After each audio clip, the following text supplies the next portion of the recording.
하나님의 계획하심이고 하나님께서 우리를 향하신 놀라운 계획을 이루어가시는 과정 가운데 있다고 하는 것을 우리는 믿어야 됩니다.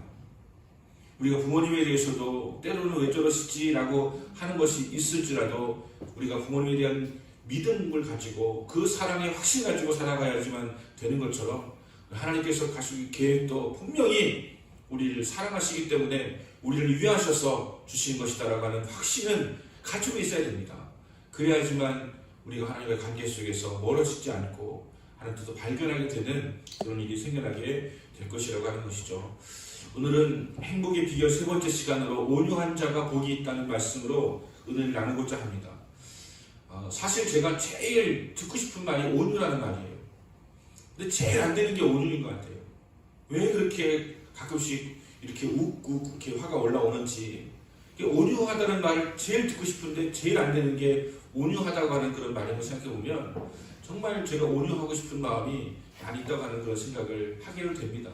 여러분도 그렇지 않습니까? 말씀을 듣고 나면 야, 온유해야지, 하나님 뜻대로 살아야지, 내가 참아야지, 그래서 하나님 뜻을 이루어드려야지 하면서도 이게 안 되잖아요. 잘 참지를 못하고 견디지를 못하고 또 이기지를 못하고 내 스스로가 이렇게 한심하고 무너지고 하는 그런 생각을 가지게 되지 않습니까? 근데 하나님께서 온유한 자가 복이 있다고 말씀을 하세요. 그 온유가 무엇인지를 정확하게 우리가 알아야 되는데, 제가 설교를 하면서 저는 설교가 실용적인 설교라고 해야 될까요? 이런 설교를 하길 원해요. 여러분과 상관없는 설교가 아니라 여러분의 삶에 정말 촉촉히 스며드는 그런 설교를 하고 싶은 사람이에요. 그러면 제가 여러분에게 어떤 설교를 해야 될까요? 여러분 어떻게 하면 돈을 법니다. 어떻게 하면 여러분 병 고침 받습니다. 어떻게 하면 여러분 잘 됩니다. 형통합니다. 이런 설교를 하면 당장 여러분에게는 기분이 좋고 또 참 좋은 설교였다라고 할 수 있을지 모르겠지만 이건 또 하나님께서 원하시는 설교가 아니거든요. 하나님이 원하시고 여러분도 받아들일 수 있는, 여러분도 내 삶에 당장 적용이 되어지는 그런 설교를 하고 싶은데, 제가 이 팔복 시리즈를 하면서 신령히 가난하라고 하는 것도 메리트가 없어요. 애통하라고 하는 것도 메리트가 없어요. 온유하라고 하는 건 더더욱이나 없을지도 모르겠어요. 지금 이런 세상에서 온유하라고, 이런 세상에서 착하게 순진하게 살라고, 그게 성경에 있는지 모르겠지만 나는 그 말씀이 와닿지를 않아요 라고 할 수 있을지도 모르겠다는 생각이 들어서 어떻게 하면 좋을까 하는 생각이 들었어요. 여러분, 저는 참 죄송한 말씀이지만 돈을 내고 클래식을 들어본 적이 없어요. 물론 한 3만 원 정도 되는 수준에서는 청주 예술의 전당에서 클래식이나 연극을 본 적은 있어요.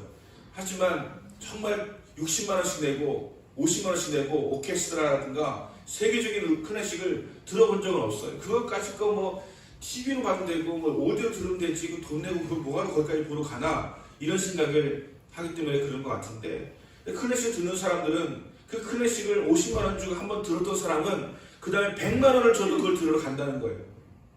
왜 그럴까요? 그것을 들으면 마음이 깨끗해지고 정화가 되어지고 새로워지고 힘이 생기고 피로가 풀리고 묵은 채증이 내려가는 것 같고 그렇게 안정이 되고 또 좋은 그 느낌을 가지기 때문에 클래식도 보고 연극도 보고 뮤지컬도 보고 그 돈 들어가는 거 아깝지 않다는 거예요. 차라리 내가 먹는 걸 아껴서라도 뮤지컬 한 편 보지라고 하는 그런 생각이 있다는 거예요. 여러분, 설교가 당장 드라마처럼, TV 틀면 나오는 드라마처럼, 아니면 당장 들을 수 있는 어떤 그냥 음악처럼 이 정도 설 것이 아니라 때로는 클래식같이 당장 내 생활에 이렇게 밥을 줍니까? 떡을 줍니까? 먹을 거 줍니까? 뭘 줍니까? 하지만 이것을 듣고 나면 마음이 잔잔해지고 평안해지고 영혼이 길게 남고, 그래서 오랫동안 이것 때문에 좋은 영향을 받으면서 살아가게 되어지는 그런 설교 한 편, 당장 그냥 날 자극하는 설교가 아니라 내 마음에 클래식같이 잔잔한 감동을 주고 오랫동안 남는, 그래서 이것은 돈 주고 들어도 아깝지 않다고 하는 그런 설교, 이런 설교도 때때로 이루어져야 된다는 생각을 가지고, 여러분, 팔복 시리즈는 어쩐 우리에게 클래식이에요. 그리고 가장 들어야 되는 말씀이에요. 그런데 당장 나한테 뭐가 안 되니까 이게 뭐 들어야 되나 이렇게 생각이 할지라도 말씀을 잘 들으시고 이 말씀 마음에 새기면 여러분 영혼의 복을 받고 일생의 복이 되는 기회가 임하게 될 줄로 믿습니다. 온유하다가 하면 어떤 생각이 드냐면 그냥 한 번도 큰 소리 낼 줄 모르는 사람, 아니면 화를 내지 않는 사람, 항상 양보하고 자기 주장하지 않는 사람, 부드럽고 연약한 이미지, 이런 것을 온유라고 생각할 때가 많이 있습니다.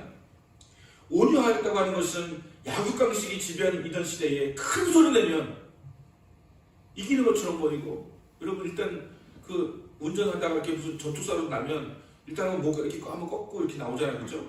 그러면 어떤 사람들이 그 차 안에 있는 십자가 띄고 이거 약점 잡힐까봐 십자가 달고 있으면 크리스찬이라고 해서 약점 잡힐까봐 그 나오고 있는 91도 오메가 헬트 그 기독교 방송 바꾸고 십자가 떼고 그다음에 나가지고 목 한번 꺾고 보면서 또 어떤 사람은 뒷목 잡고 허리 잡고 이렇게 나와야 되잖아요. 큰 소리 지금 어디다 지금 끼어들어가지고 하냐고 큰 소리 쳐야 되는 거 아니겠습니까? 그래야 이기는 것처럼 생각이 되니까 그렇게 나오는 것이 보통 일반적인 모습인데, 지금 살아갈 때는 큰 소리를 내야지 이기는 것처럼 보여요.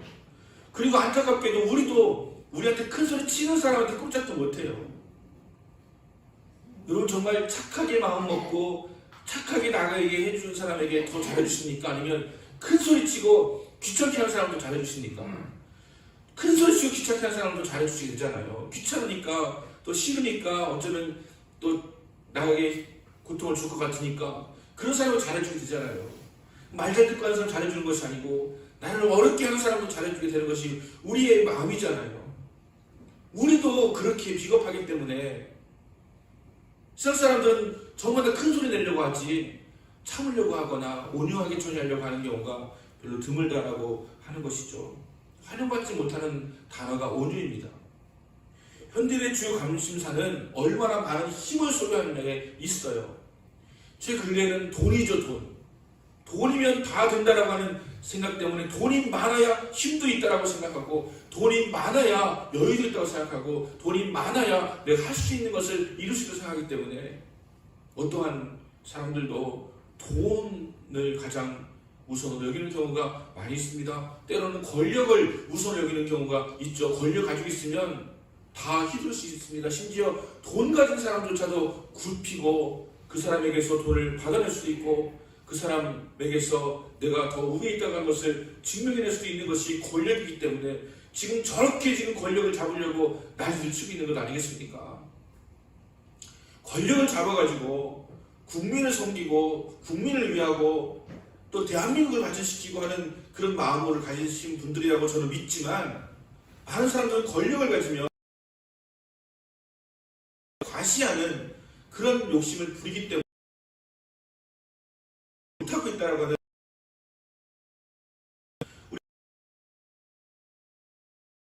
아까 총선이라고 기던 거 아시죠? 총선은 대선인데 대선 때문에 우리가 행복해야 되는데, 꿈과 기대와 희망을 가져야 되는데 자꾸 부정적인 얘기만 서로 하고, 저는 선거운동이 만약에 100일이면 네거티브는 50일까지만 하고 50일 이후로는 희망적인 비전만 제시하라고 하고 싶어요. 그 희망을 들으면서 우리가 꿈을 가져야 되는데, 아직까지도 한 달밖에 안 남았는데 계속 남의 그런 부정적인 거, 네거티브, 그 다음에 헐뜯는 거 이런 거만 하고 있으니까 우리는 계속 불안하고, 저런 사람들 아껴도 되나 싶은 마음을 가지고 있고, 그렇지 않습니까? 지도자는 희망을 말해야 되고, 지도자는 비전을 선포해야 되고 해야 되는데, 자꾸 우리는 과거에 그들의 잘못 들춰, 그것도 중요한 부분이긴 하지만 언제까지 그런 얘기만 하고 온 국민들이 나뉘어지고 싸우고 분열되고 해야 되겠습니까? 누가 더 비전을 잘 제시하나 이것이 돼야 되는데, 지금은 누가 더 잘못했나 그 사람 뽑지 말자 이런 식으로 가다 보니까 지금 희망의 시기가 돼야 되는 이 대선의 시기에 전부 다 막 낙심하고 절망하고, 이거 우리나라 정치가 이거 지금 제대로 되겠나 싶어 걱정하고. 그런데 걱정하지 마세요. 우리나라는 좋은 대통령을 많이 두어서 발전한 나라가 아니라 하나님께서 축복하셔서 잘 된 나라예요. 누가 되느냐도 중요하지만 하나님이 우리를 거두시면 우리는 당장 무너질 수 있다고 하는 것을 우리 기억하셔야 됩니다. 아르헨티나가 세계 경제대국 4위였었어요.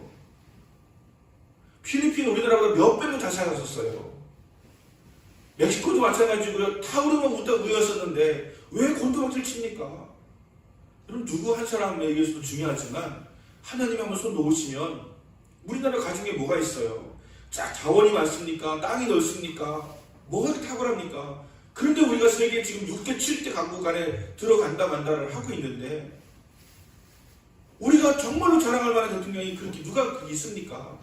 꼭 끝나면 감옥 가시고 이런 가운데서 어떻게 우리나라 이렇게 그런 분들 가운데서도 계속 발전해 왔다라고 생각해 보세요. 하나님의 은혜 아닙니까? 하나님의 은혜 말고는 뭐 어떻게 설명할 수가 있어요? 물론 잘하시는 분 많아요. 다 잘하신 자신 많아요. 우리가 하나님의 은혜를 놓치면 대통령 하나 잘 뽑는 자가 중요한 것이 아니라 하나님이 우리 손을 놓아버리면 그것이 가장 큰 문제가 될 수 있다고 하는 생각을 우리가 가져야 된다고 하는 것입니다. 자, 온유하다라고 하는 말, 이것은 우리가 지금 살아가는 시대에는 힘을 가졌다고 하는 것과는 다르게 느껴지기 때문에 별로 그렇게 와닿지 않는 단어가 될 수 있지만 예수님께서 이 말씀을 하신 이 당시에도 온유하다고 하는 것은 그렇게 매력적인 단어는 아니었습니다. 여기에 있는 그 단어 있잖아요. 심히 가난한 거, 애통하는 거, 온유한 거 이런 거 있잖아요. 다 지금 이스라엘 백성들 가지고 있는 마음이에요. 힘든 마음이에요. 니네들 온유하잖아. 이게 복이 있다니까. 이게 주님께서 하시는 말씀이에요. 니네 지금 애통하잖아. 맨날 울잖아. 이게 복이 있다니까. 니네 가난하잖아. 그냥 복이 있다니까. 이게 주님이 하시는 말씀이에요. 그거 지금 그들 듣고 있는 것이고 우리가 지금 듣고 있는 것입니다. 온유의 모델은 단연코 예수님이세요. 마태복음 11장 28절에서 주님께서 이렇게 말씀하시죠. 수고하고 무거운 짐진 자들아 다 내게로 오라. 내가 너희를 쉬게 하리라. 이렇게 말씀을 하셨어요.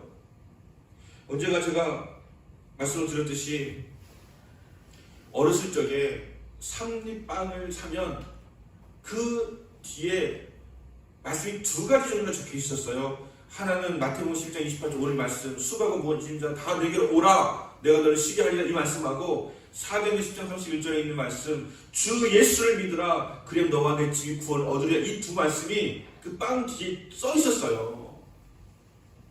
그것이 지금 SPC 파리바게뜨 그룹이 된 거 아닙니까? 삼립빵이 파리바게뜨, 던킨, 써리원 다 지금 하고 있는 그룹이 된 것은 이 말씀을 적어 놓았기 때문에 축복받았다. 이 말씀을 하고 싶어서가 아니라 그렇게 말씀이 적혀 있었다는 거예요.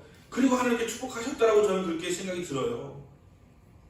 그 두 개 중에 하나의 말씀 수고하고 무거운 짐진 자들아 다 내게로 오라 내가 너를 쉬게 하리라 이렇게 말씀하신 거 너무 귀한 말씀이죠. 그래서 주님께서 오라고 하셨죠. 오라고 내게로 오라고. 여러분 교회에 오셔야 돼요. 컴 하셔야 돼요. 오셔야 돼요. 주님 오라고 하셨거든요. 어느 종교인도 어느 종교 창시자도 오라고 한 사람이 없습니다. 공자도 부처도 마음에 또 오라고 한 사람 없어요. 자기가 할 수 없으니까요. 하지만 주님은 오라고 하세요. 오라 내게로 오라 내가 너를 쉬게 하리라 이렇게 말씀하세요. 근데 우리가 여기까지만 알면 우리가 주님께로 가면 주님이 짊어주신다는 얘기구나 아니면 다른 사람에게 얹혀준다는 얘기구나 라고 생각할 수가 있는데 아닙니다. 여러분 주님이 대신 져준다는 것이 아니에요. 어떤 말씀이냐 내게로 와서 배우라. 내게 배우라. 나는 마음이 온유하고 겸손하니 배우라는 거예요. 배우라는 거예요.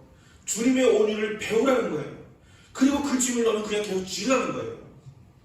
여러분 우리가 겪고 있는 이 가정에서의 짐 있잖아요. 우리 엄마, 아빠, 내 오빠, 형, 동생 그리고 나에게 둘러싸이는 여러 환경 이걸 누가 져줍니까? 대신 져줄 사람 없어요. 저도 못 져줍니다. 내 가족이 아픈 걸 누가 져줍니까? 내 가족의 아픔을 누가 알아줍니까? 주님 말씀하세요. 내게로 와라. 내가 너를 쉬게 하리라. 내가 져주겠다? 아니에요. 져주는 건 아니에요. 뭐라고 말씀하시냐면 내게로 와서 배우라. 나는 마음이 온유하고 겸손하니 내 멍에는 쉽고 가벼우니라.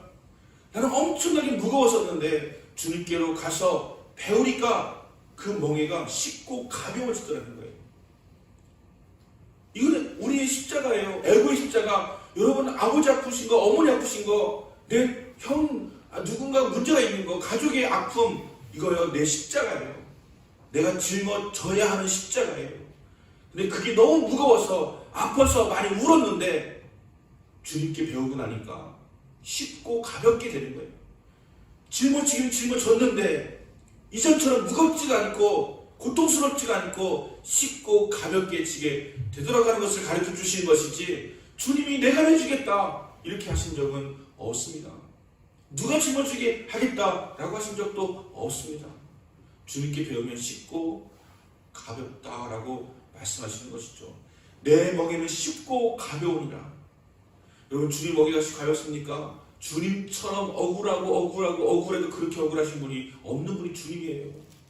주님은 우리를 위해서 오셨는데 우리가 주님을 향하여 이야기하기는 십자가에 못을 박으라고, 저를 죽이라고 침뱉고 욕하고 수치를 주고 때리고 이렇게 했어요. 여러분, 얼마나 억울합니까? 나는 내 부유함을 털어가지고 너희에 나눠주려고 왔는데, 내가 하나님의 아들로서 너희들에게 복을 주려고 왔는데 막 때리고 막 욕하고 침뱉고 막 죽이라고 하고 이렇게 할 때 억울해도 이렇게 억울할 수가 있습니까?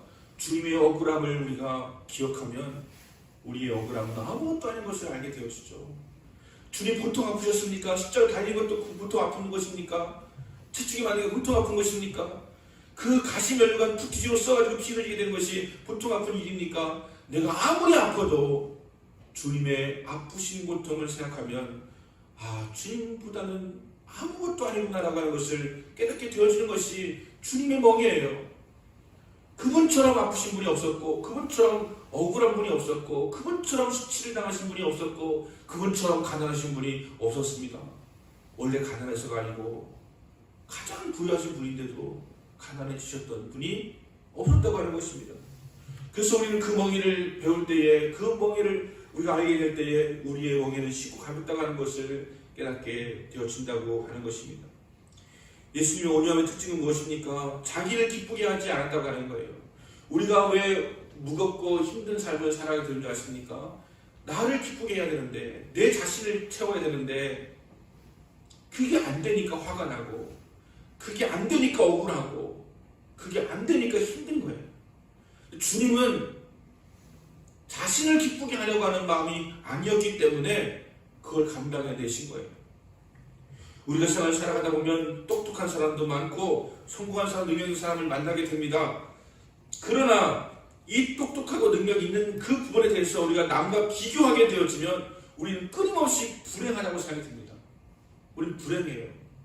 자꾸 우리가 누군가를 비교하게 될 때 불행합니다. 그래서 우리나라에서 가장 불행한 계층을 꼽으라면 여러분, 저쪽 판대촌에 살고 있는 여름이면 선풍기 한 대 갖고서 겨우 여름나는 그런 분들이 불행하고 힘들다고 느끼는 것이 아니라, 가장 불행하고 느끼는 사람들은 서울대학교 인문학과에 재학 중인 사람들이라고 얘기해요. 그 사람이 제일 열등감이 심하다는 거예요. 제일 불행하다 생각하는 거예요. 자기는 서울대 볼 정도로 타고난 사람인데 보니까 잘하는 사람 너무 많고 자기가 제일 취직도 안 되는 것처럼 생각되고 하니까 서울대학교 인문학과 재학 중인 사람들이 제일 불행하게 느낀대요. 그리고 제일 자살하는 부류가 많은 층도 바로 그런 사람들이지, 저 판대촌에 계신 분들이 너무 살기가 어려워서 하시는 경우보다 더 많다고 하는 것입니다. 우리는 다른 사람과 비교하는 것에서 우리는 우리의 평정심을 잃어버리게 되어집니다. 주님은 충분히 우리에게 축복과 은혜를 주셨는데 남하고 비교하면서 그 사람도 얼마나 그 마음이 불안하고 힘든지 우리는 알지도 못하면서 겉으로 볼 때 저 사람이 돈 많은 것처럼 보이니까, 저 사람이 그냥 다 가진 것처럼 보이니까 부러워가지고 내 자신을 불행하게 만드는 일들이 얼마나 많이 있는지 모른다고 하는 것입니다. 이 똑똑하다고 하는 것은요, 이 똑똑함을 가지고 지식이 부족하거나 어려운 사람들에게 나눠줄 수 있다고 하는 것에서 만족함을 가져야 되는 것이죠. 내가 다른 사람과 비교해서 더 성공했다고 하면 이 성공을 나눠줄 수 있다고 하는 마음에서 우리가 생각하신다면 우리는 행복한 사람이 될 수가 있는 것이죠. 더 잘난 사람과 비교해서 불행해지는 것이 아니라 내가 가지고 있는 비교 우위의 것을 가지고 누군가에게 나눌 수 있다고 한다면 그것이 우리를 행복하게 만든다라고 하는 것입니다. 능력 있다고 하는 것의 본질은 능력 있는 사람만이 가지고 있는 그 어떤 것을 누군가에게 나눠줄 수 있다고 하는 것에서 그 본질이 있다고 하는 것을 우리가 알아야 된다고 하는 것이죠. 이것이 예수님께서 가르쳐 주신 온유의 모습인 것입니다. 성경에서 가장 온유한 인물을 꼽으라면 모세를 꼽습니다. 모세. 이 모세가 지면에서 온유함이 가장 승한 자라고 이렇게 표현하고 있거든요. 어떻게 이렇게 온유한 사람이 되었을까 하는 것에 대해서 시편 90편 말씀에 잘 기록이 되어 있는데, 여러분 시편 90편 찾아보세요. 시편 90편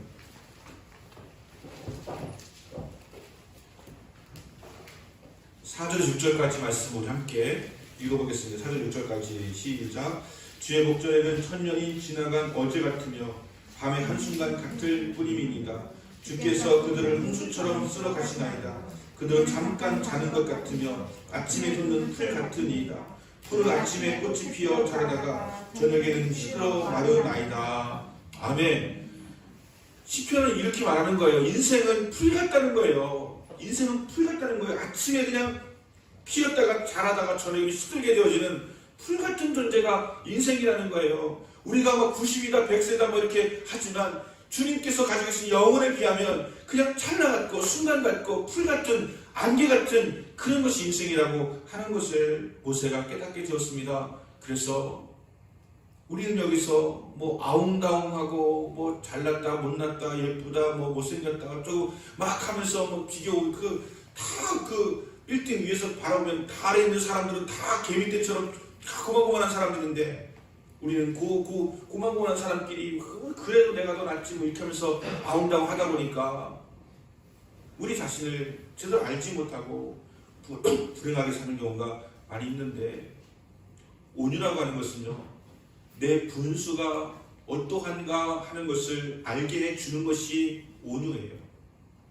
온유는 내가 어떠한 수준이고 어떠한 달란트고 어떠한 사람인가 하는 것을 알게 되어지면 거기서 더 욕심 부리거나 아니면 거기서 자기 비하시거나 하지 말고 내게 주신 분복이 얼만큼인지, 내게 주신 은사가 얼만큼인지, 내게 준 수준이 어느 정도인지를 알게 되어지면 더 이상 우리는 불행하지 않게 된다고 하는 것입니다. 여러분, 내 수준을 아셔야 돼요. 분수를 아셔야 돼요. 그리고 내가 어느 정도의 그릇인가도 아셔야 돼요. 크거나 작거나 중요한 게 아니에요. 크지 않은데 크고 싶어하는 그런 마음, 그것이 우리로 하여금 잘못된 생각을 가지게 만드는 것이에요. 저는 조금씩 그거는 좀 알게 되는 것 같아요. 내 그릇, 내 색깔, 내 빛깔, 이거는 좀 알게 되는 것 같아요. 그렇게 알게 되어질 때 저는 더 큰 자리 욕심내지 않습니다. 그것은 나를 불행하게 만들 것이기 때문에 더 큰 재물 욕심내지 않습니다. 많은 재물이 가질수록 좋은 것처럼 생각됐지만 때로는 내가 감당할 수 있는 수준보다 넘으면 그것은 나를 불행하게 만드는 것이죠. 한번 상상도 안 해봤던 도박을 하게 될 수도 있고요. 상상도 안 해봤던 범죄를 할 수가 있게 되어지고요. 상상도 하지 않았던 고급 술집을 들어줄 수도 있고요. 상상도 하지 않았던 이 엉뚱한 권력으로 그것을 사용할 수도 있게 되어지고요. 돈 많다고 여러분 행복한 거 결코 아닙니다. 돈 많았을 때 또 다른 차원의 유혹이 우리에게 찾아오기 때문에 우리는 돈이 우리를 타락시킬 수 있다고 하는 것을 기억해야 됩니다.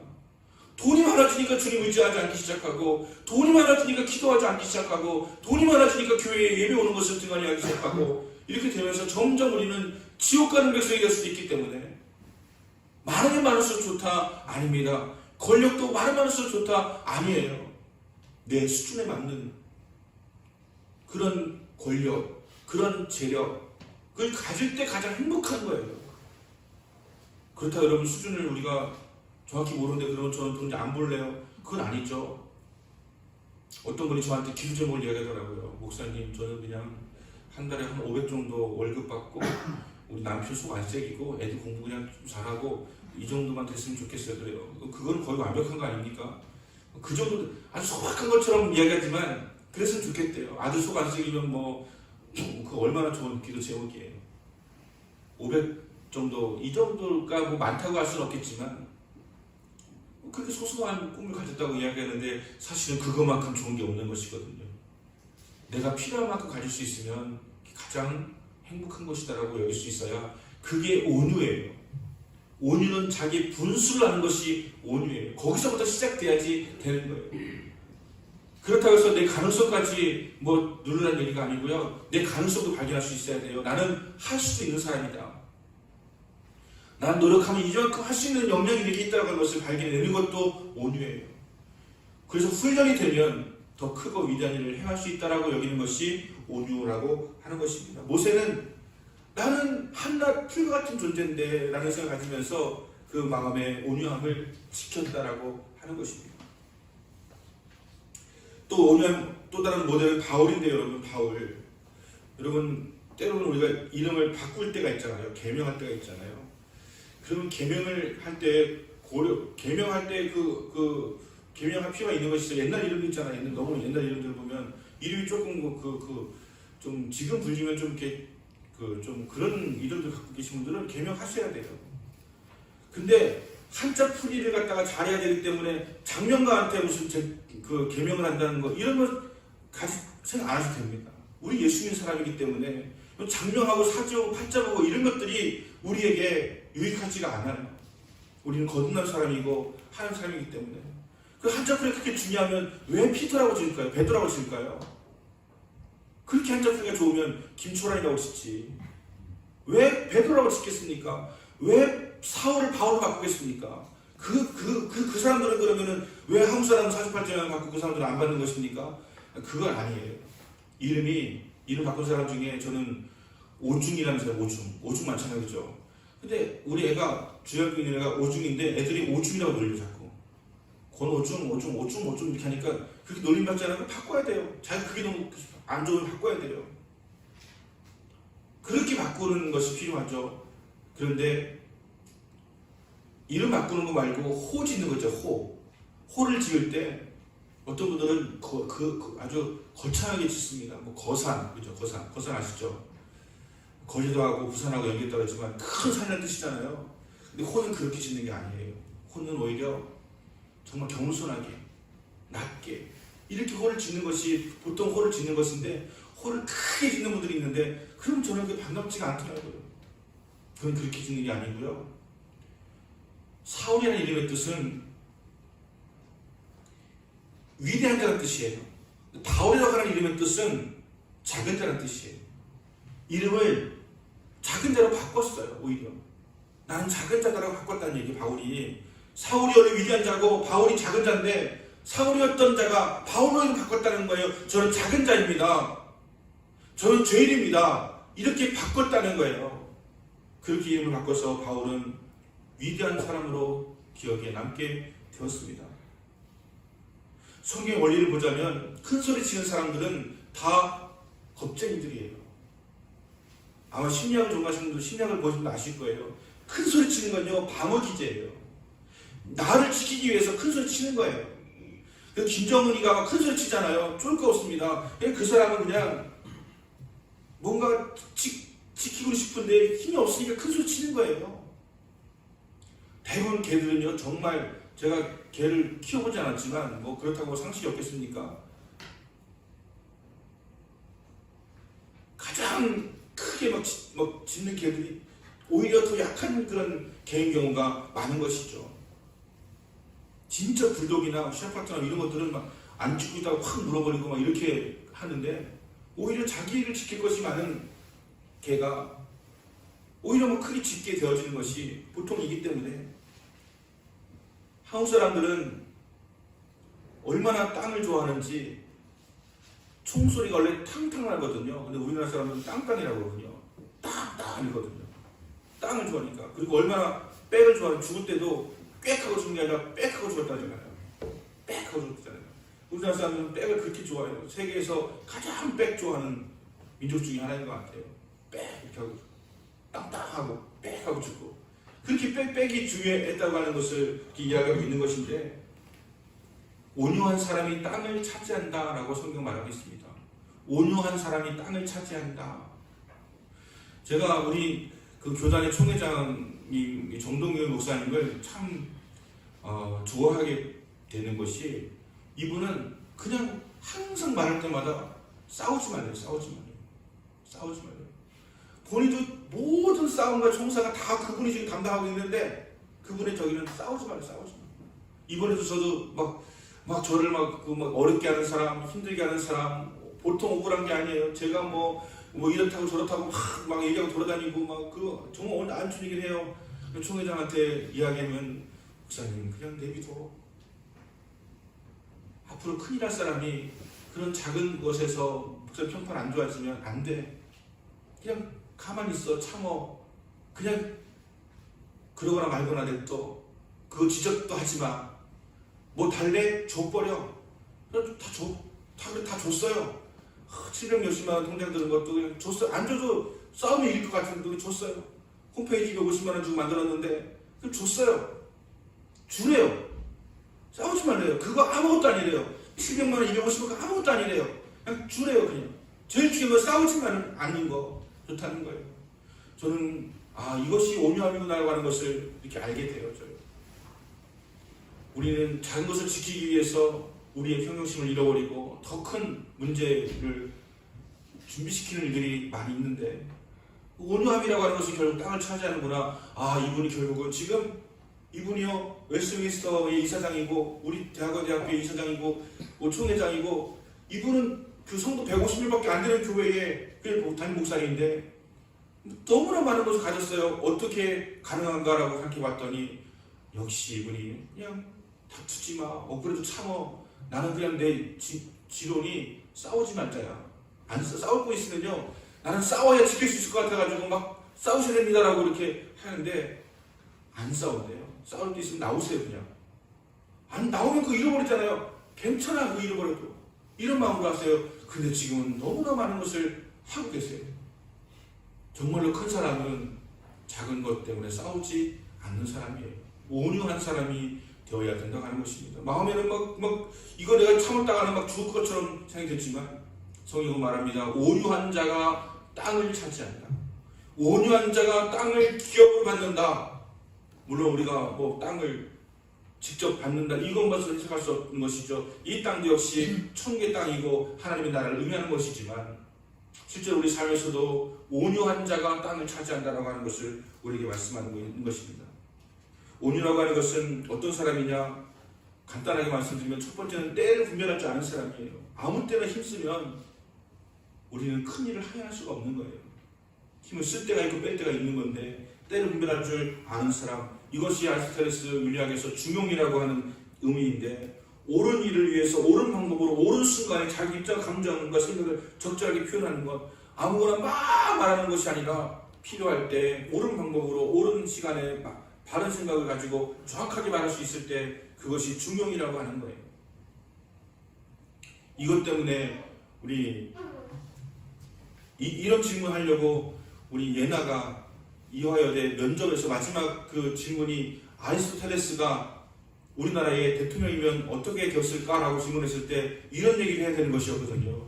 근데 얘가 이걸 잘 모르니까 그리스도권 낫겠죠 이렇게 해가지고 아리스토텔레스가 살면 그리스도권 낫겠죠라고 해가지고 거기에 모든 것도 담겨 있으니까 그 심사위원들이 정말 포복절도하면서 그 인터뷰 통과를 했다고 하는 것도 있지만 중용이라고 하는 것은 가장 정확한 때에 가장 옳게 가장 바르게 표현할 수 있을 그런 능력을 중용이라고 할 수가 있다고 하는 것입니다. 두 번째로 자기 힘을 통제할 수 있는 능력을 중용이라고 하는 것입니다. 프라우스라고 하는 것인데 훈련되지 않은 말은 사납습니다.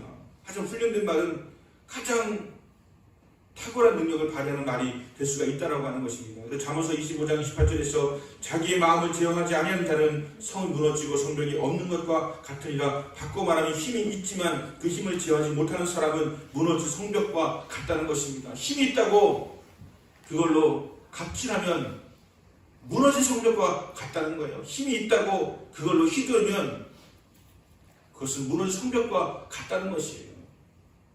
여러분 힘 있다고 휘두르려고 하지 마세요. 남 욕하지 말고 저 권력자를 욕방하지 말고 나도 내 삶에서 내가 아버지라고 내가 어머니라고 내가 더 연장자라고 내가 돈이 있다고 내가 실권이 있다고 휘두르려고 하지 마세요. 성경적이지 않습니다.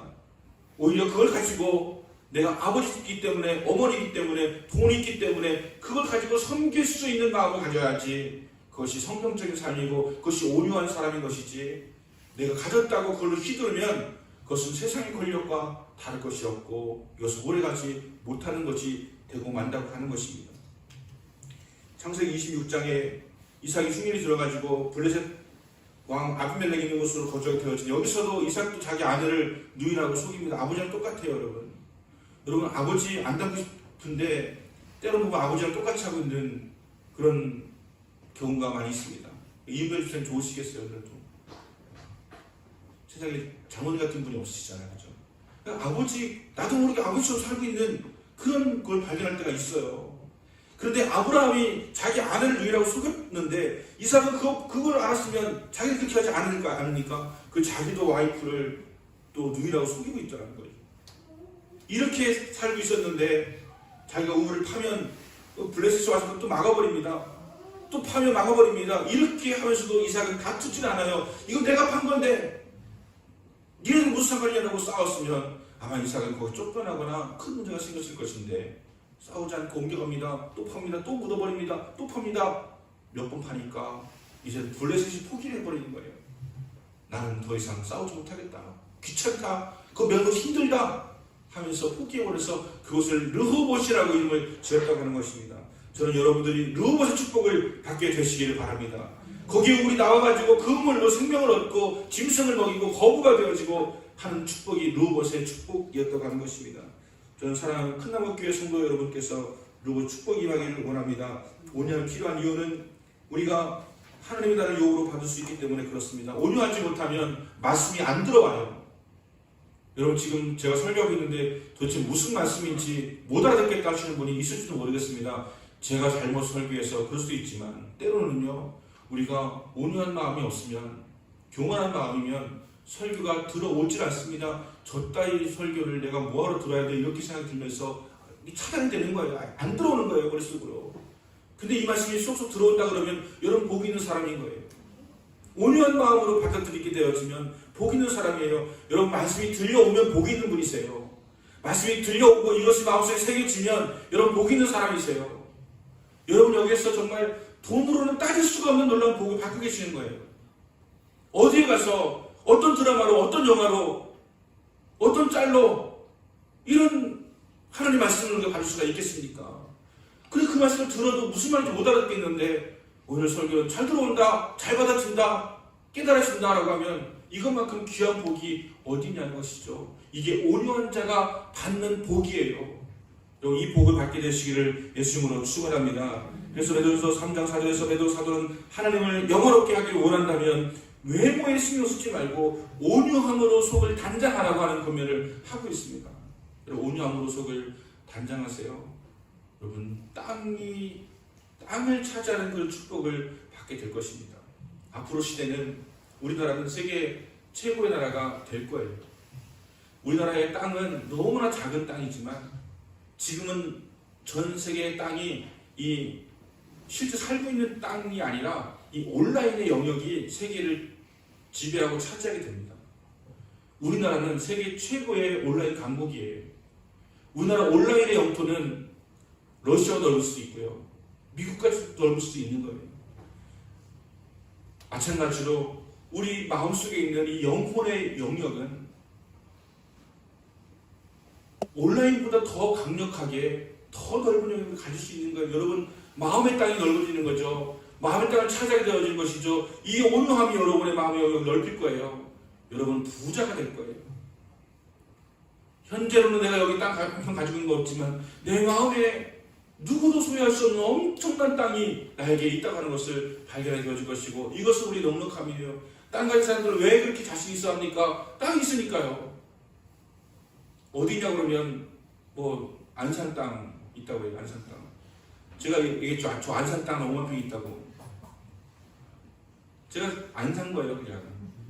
안산 땅 5만 평이 있어요. 다 전부 안산 땅이 있다고 그렇게 하면 그 땅이 아니고 어차피 못 보는 땅인데 그렇게 자신있게 살아가는데, 우리 마음속에 있는 우리 마음이 그게 얼마나 큰지 아십니까? 어떤 사람들은 우리 마음이 우주라고 이야기해요. 그 넓은 땅을 우리가 차지하고 있다면 우리는 얼마나 넉넉하고 얼마나 행복한 삶을 살아갈 수가 있을까요? 여러분 온유하시기 바랍니다. 그리고 온유한 자가 받는 복을 다 받아 누리시기 바랍니다. 우리 합심으로 기도하겠습니다.